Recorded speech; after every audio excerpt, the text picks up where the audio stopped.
proposed a program to do that here. I proposed a detailed plan for cutting property taxes by 25%, corporate taxes by 25%,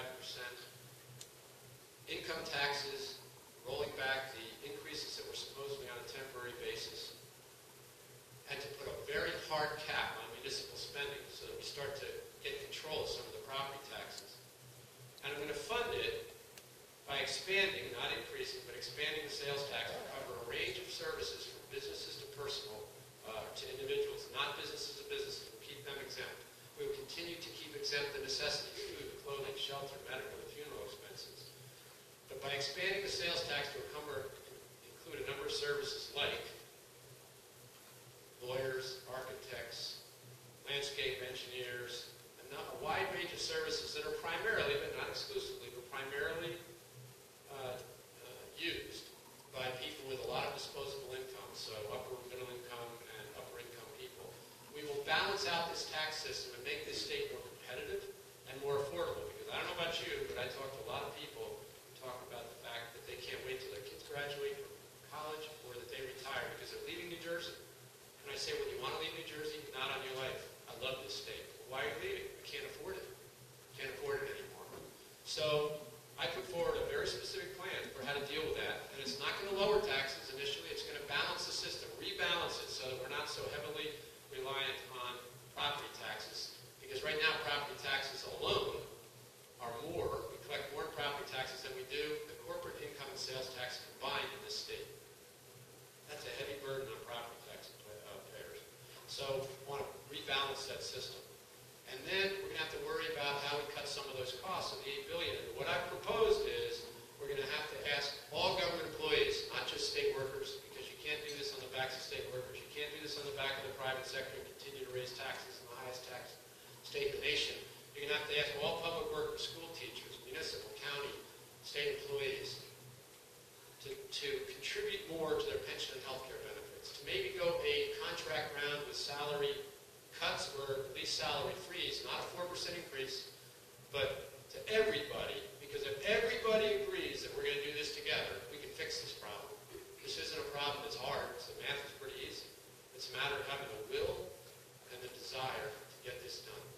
And it's going to take all of us working together, day and night, for a period of time. It took us 15 years under both Republican and Democratic administrations to dig the hole that we're in.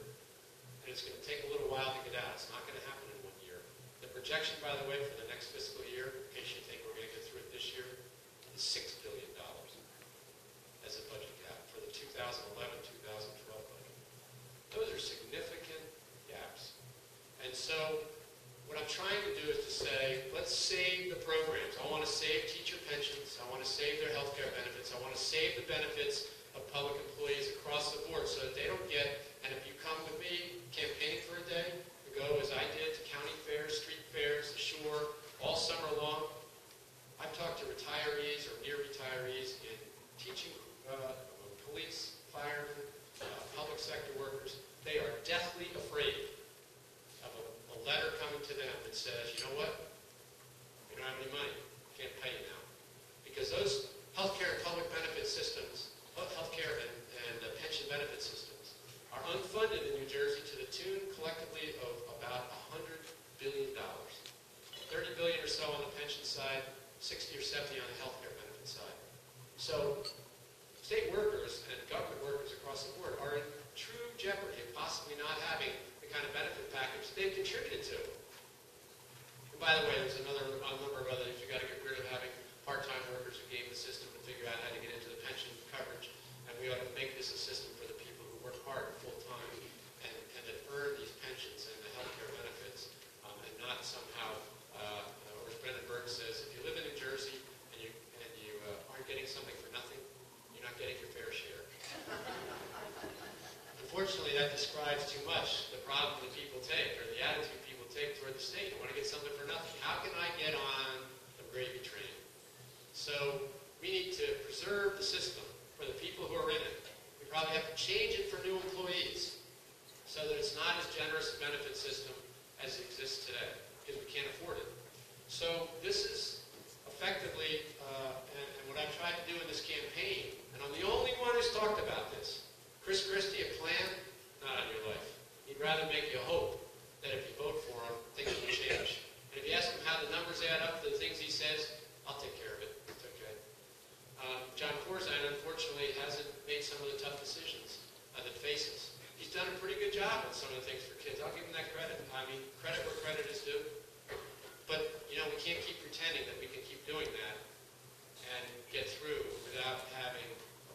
serious fiscal problem where not only do we have people fleeing the state, but those who remain can't afford to go with what we're doing, and we end up having severe cuts across the board of employees, severe drops in pension and healthcare benefits. We can't do that. We owe it to the people who work hard in the public sector to honor the promises we've made to date. And that's what I'm trying to do with what I'm working on here. And so while I have a passion, believe me, I have a passion for education. I did all the education and higher education policy for Tom Kane. We put in place the alternate route for teacher certification. We put in place a number of programs. We raised the teacher salaries then to a minimum. Remember what the minimum in those days? We made it so that the mandatory minimum teacher salary was $18,500. 1982 or 3, a long time ago. It's a changed world now, but at the time, teachers deserved to get a lot more than they were getting then. And we had to have some sort of base pay so that we gave the teachers the kind of opportunity they should have. But I have a deep passion for all the work you do. But I'd love to start a conversation with you.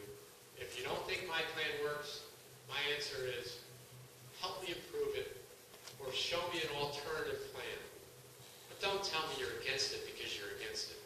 Or because you think it's, or as Mr. Christie said yesterday to the Star-Ledger, my plan and my candidacy were an amusement. The only amusement is, it's actually not funny that we're not having this conversation before the election instead of after the election. And Governor Corzine, unfortunately, I think, is still believing that you can either tax your way into this or otherwise continue to expand through some smoke and mirrors and make these programs continue. But I think the truth is, next year, regardless of which one of us wins, it's going to be a very difficult year. But if we work on it together and we engage in an honest conversation, we put the facts on the table, I have full faith and belief that we can fix this state. I've got a 30-year track record, and I think Celia will bear me out on a number of times that I've worked, bringing people together to solve difficult problems. I've done it in the public sector, the private sector, the nonprofit sector. Last year, John Corzine asked me to chair a statewide task force at the DEP to fix the permit efficiency, so when you put a permit application in, it doesn't take you 2 or 3 years to get an answer. 24 people that range from the biggest developers to the most ardent environmentalists. I had former cabinet members, county officials, municipal officials, environmental justice, nonprofit leaders. It was a pretty broad range of people. And I was given 4 months and told I can't recommend one new staff position because the state doesn't have any money.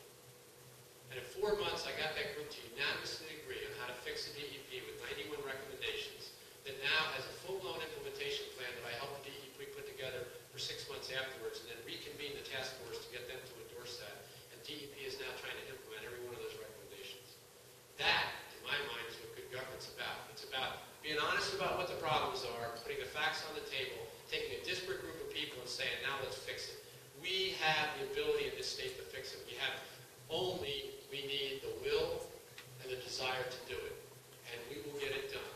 But it has to be fair, open, transparent, and across the board.